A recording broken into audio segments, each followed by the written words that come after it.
రాజమండ్రిలో కల్తీపాల ఘటనలో ఇద్దరు చిన్నారుల ఆరోగ్య పరిస్థితి అత్యంత విషమంగా ఉంది. వైద్య ఆరోగ్య శాఖ విడుదల చేసిన హెల్త్ బులెటిన్లో ఈ విషయం వెల్లడించారు డాక్టర్లు. రాజమండ్రిలోని ప్రైవేట్ హాస్పిటల్లో ఇద్దరు చిన్నారులు చికిత్స పొందుతున్నారు.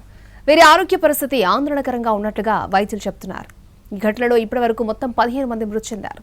మరోవైపు తీవ్ర అస్వస్థతకు గురైన 3 వృద్ధులకు డయాలసిస్ చేస్తున్నట్లుగా వైద్యులు తెలిపారు. కల్తీపాలు సేవించడం వల్ల మూత్రపిండాలు దెబ్బతిని గత నెల 16న 20 మందికి అనారోగ్య సమస్యలు తలెత్తాయి. దీనిపై ఆరోగ్య శాఖ అధికారులు పరిస్థితిని నిరంతరం పరిశీలిస్తున్నారు. బాధితులకు మెరుగైన వైద్యం అందిస్తున్నట్లుగా తెలిపారు. రాజమండ్రిలో కల్తీపాల ఘటనలో ఇద్దరు చిన్నారుల ఆరోగ్య పరిస్థితి అత్యంత విషమంగా ఉన్నట్లుగా తెలుస్తోంది. వైద్య ఆరోగ్య శాఖ విడుదల చేసిన హెల్త్ బులెటిన్లో ఈ విషయం వెల్లడించారు డాక్టర్లు. రాజమండ్రిలోని ప్రైవేట్ హాస్పిటల్లో ఇద్దరు చిన్నారులకు చికిత్స అందిస్తున్నారు. వీరి ఆరోగ్య పరిస్థితి ఆందోళనకరంగా ఉన్నట్లుగా వైద్యులు చెబుతున్నారు. పూర్తి డీటెయిల్స్ మా ప్రతినిధి శ్రీనివాస్ మనకు అందిస్తారు. శ్రీనివాస్, అక్షయ, రాజమండ్రిలోని కల్తీపాలు ఘటన రోజు రోజుకు కూడా తీవ్ర విషాదంగా మారడం జరుగుతున్నది. ఇప్పుడు ప్రస్తుతం చూస్తే ఇద్దరు చిన్నారులు ఇక్కడ రాజమండ్రి రెయిన్బో హాస్పిటల్లోని వారి ఇద్దరి ఆరోగ్య పరిస్థితి కూడా తీవ్ర విషమంగా ఉన్నట్టుగా వైద్యులు డిక్లేర్ చేయడం జరిగింది. అయితే ఇప్పుడే వైద్య ఆరోగ్య శాఖ అధికారులు హెల్త్ రిపోర్ట్ని రిలీజ్ చేశారు.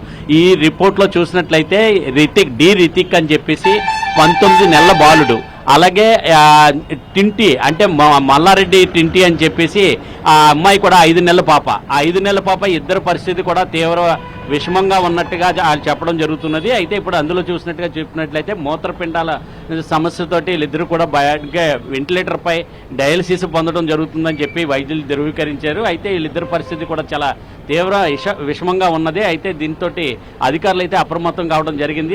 వైద్య శాఖ అధికారులు మెరుగైన వైద్యాన్ని అందిస్తున్నప్పటికీ కూడా వీళ్ళు రోజు రోజుకి కూడా ఒక విషాదమైన ఘటన నుంచి ఇక్కడ వినవలసి వస్తున్న పరిస్థితి ఉన్నది.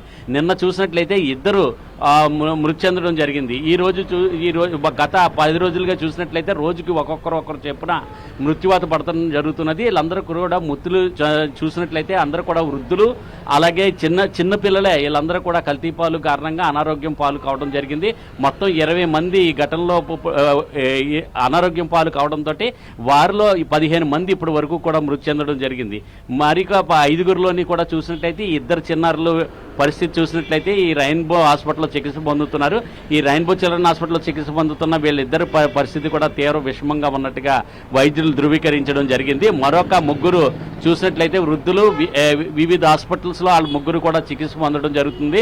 వాళ్ళు కూడా డయాలసిస్ చేయించుకుంటున్నారు. అయితే వాళ్ళ పరిస్థితి కూడా ఆందోళనకరంగానే ఉన్నట్లుగా వైద్యులు అయితే కూడా చెప్పడం జరుగుతున్నది.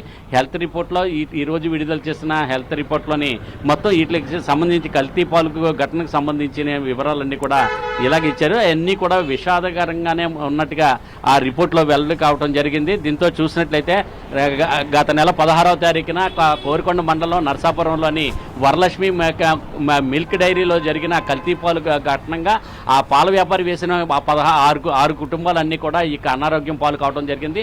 అనారోగ్యం పాలు అయిన వాళ్ళు 20 మందిలోని 15 మంది మృతి చెందితే ఇంకో 5 మంది ఇంకా రాజమండ్రిలోని వివిధ హాస్పిటల్ వాళ్ళందరూ కూడా చికిత్స పొందడం జరుగుతుంది. Out to studio.